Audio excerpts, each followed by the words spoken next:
Hello friends, कैसे हो आप सब। आशा करता हूँ आप सब ठीक होंगे और आपकी तैयारी ठीक ठाक चल रही होगी इस टाइम। आज मैं आपके लिए 20 एमसीक्यूज लाया हूँ एग्रीकल्चर इकोनॉमिक के, जो काफ़ी इंपॉर्टेंट रहने वाले हैं। चाहे वो आपका सेंट्रल गवर्नमेंट एग्ज़ाम हो या स्टेट गवर्नमेंट का एग्ज़ाम हो, ये 20 एमसीक्यूज इस सीरीज में आपके लिए लाया हूँ और आगे भी इसकी सीरीज आती रहेगी 20-20 एमसीक्यूज की। ज़्यादा लंबी वीडियो बोर कर देती है क्योंकि इकोनॉमिक का पार्ट जो होता है थोड़ा बोरिंग होता है। ठीक है, तो पहला क्वेश्चन आपके सामने है, उत्पादन की लागत को अर्थशास्त्र के किस सिद्धांत का प्रयोग करके न्यूनतम किया जा सकता है। हम कौन सा सिद्धांत यूज करेंगे इकोनॉमिक का जो उत्पादन की लागत को कम कर सकता है। ठीक है, आसान भाषा में मैंने आपको समझा दिया है क्वेश्चन। तो इसका जो राइट आंसर होगा वो होगा हमारा ऑप्शन नंबर सी, निम्न लागत संयोग का सिद्धांत। ठीक है, आप 20 एमसीक्यूज में से कितने का आंसर सही सही दे पाते हैं आप कमेंट सेक्शन में लिखना ना भूलें फ्रेंड्स। ठीक है, अगला क्वेश्चन है, समान सीमांत प्रतिफल सिद्धांत नियम लगाया जाता है जब साधन सीमित हो, साधन असीमित हो, साधन का मूल्य अधिक हो, साधन के मूल्य में विविधता हो। तो इसका जो राइट आंसर होगा वो होगा हमारा ऑप्शन नंबर पहला, जब हमारे साधन जो सीमित होंगे हमारा, तभी समान सीमांत प्रतिफल का सिद्धांत जो लगाया जाएगा। ठीक है फ्रेंड्स, अगला क्वेश्चन है, कार्य निर्गत की बढ़ोतरी होने पर कुल लागत और परिवर्तित लागत में वृद्धि होती है। जी हाँ, बिल्कुल सही है ये कथन। तो इसका जो राइट आंसर होगा वो होगा ऑप्शन नंबर हमारा सी। जी हाँ, ठीक है, हाँ इसका राइट आंसर हो जाएगा यस में। अगला क्वेश्चन है, जब फसल की नई प्रजाति की संतुति की जाती है। देखिए यूपीपीसीएस 2007 का क्वेश्चन है, ये काफी इंपॉर्टेंट है। जब फसल की नई प्रजाति की संतुति की जाती है, आंशिक बजट बनाना चाहिए, बजट की आवश्यकता नहीं है, पूर्ण बजट बनाना चाहिए, केवल नियोजन आवश्यक है। तो जब हमारी नई जो वैरायटी होगी उसकी जो संतुति की जाएगी तो हमें पूर्ण बजट बनाना चाहिए। राइट आंसर होगा ऑप्शन नंबर सी।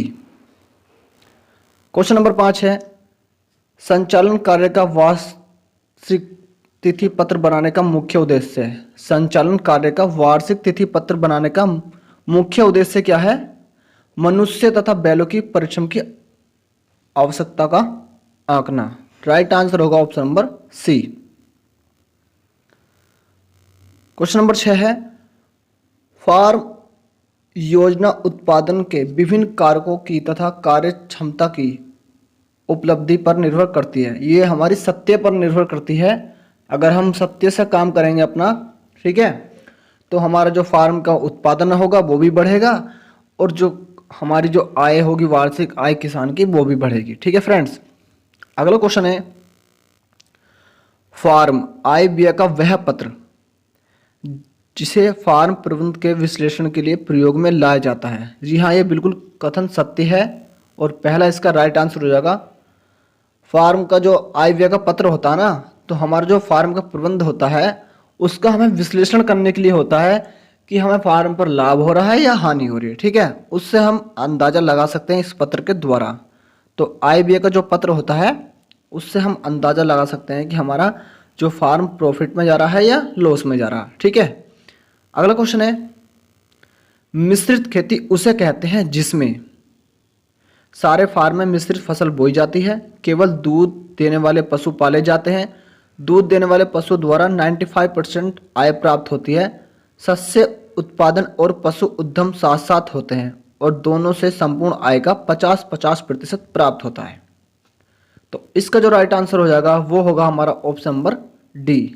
ठीक है, जब हमारी शस्य उत्पादन और पशु उद्यम के आय का जो 50% प्राप्त होगा ना, उसको ही हम मिश्रित खेती कहते हैं। ठीक है,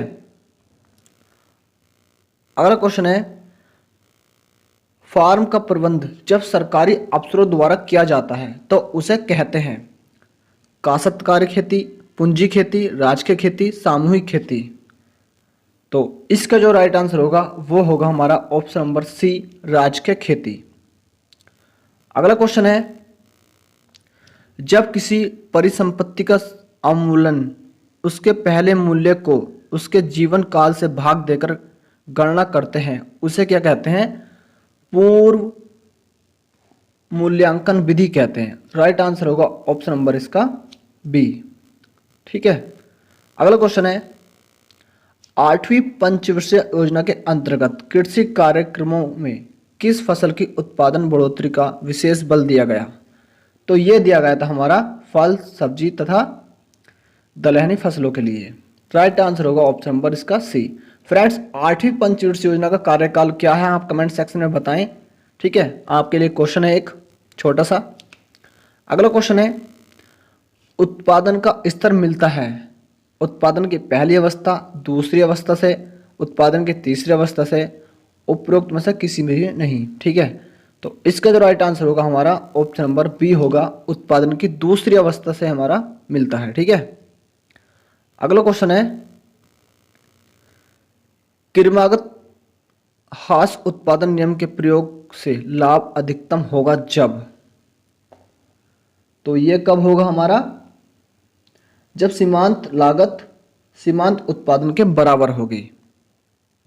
राइट आंसर होगा ऑप्शन नंबर डी इसका, जब सीमांत लागत सीमांत उत्पादन के बराबर होगी तो क्रमागत हास उत्पादन नियम के प्रयोग से लाभ अधिकतम होगा। ठीक है,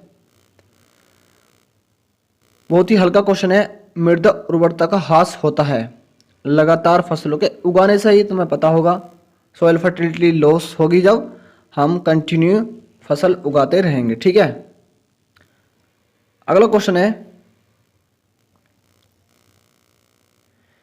जब सीमांत उत्पादन घट रहा हो लेकिन शून्य से अधिक हो तब कुल उत्पादन घटती हुई दर से बढ़ेगा।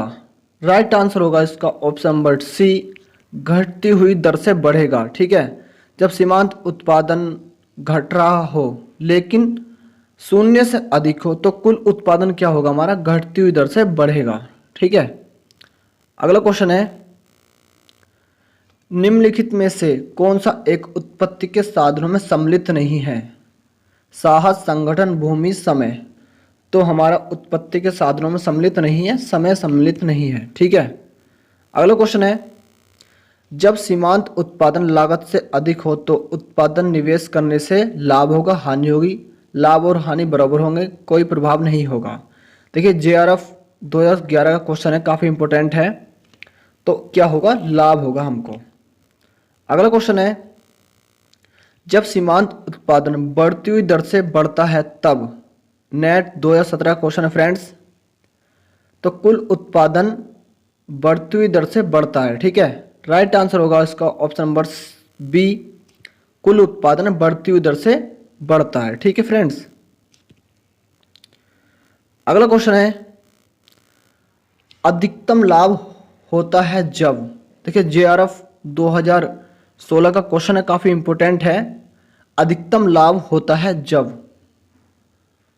तो अधिकतम लाभ कब होता है? जब सीमांत लागत सीमांत आय के बराबर होती है। राइट आंसर होगा इसका ऑप्शन नंबर बी। और नेक्स्ट क्वेश्चन है आपके लिए, टिकाऊ कृषि प्राप्त की जा सकती है? AFO 2017 का क्वेश्चन है और ये आपके लिए होमवर्क समझ लीजिए एक छोटा सा इसको। और एक क्वेश्चन मैंने आपसे ऊपर पूछा था कि 8वीं पंचवर्षीय योजना कब लागू की गई थी? ठीक है, और दूसरा क्वेश्चन ये है, टिकाऊ कृषि प्राप्त की जा सकती है अधिक साधन से, अधिक अनुदान से, उत्पादन अधिक तकनीकी सहायता से, अच्छे उत्पादन मूल्य से। ठीक है, तो इसका आपका राइट आंसर आपको कमेंट सेक्शन में बताना क्या होगा और किन 4 ऑप्शन में से, और 8वीं पंचवर्षीय योजना कब लागू की गई थी। ठीक है, तो फ्रेंड्स आपको ये वीडियो कैसी लगी कमेंट सेक्शन में जरूर बताएं। मिलते हैं नेक्स्ट वीडियो में, बहुत ही जल्दी आपके लिए इंपॉर्टेंट क्वेश्चन लाने वाला हूं अगले सीरीज में।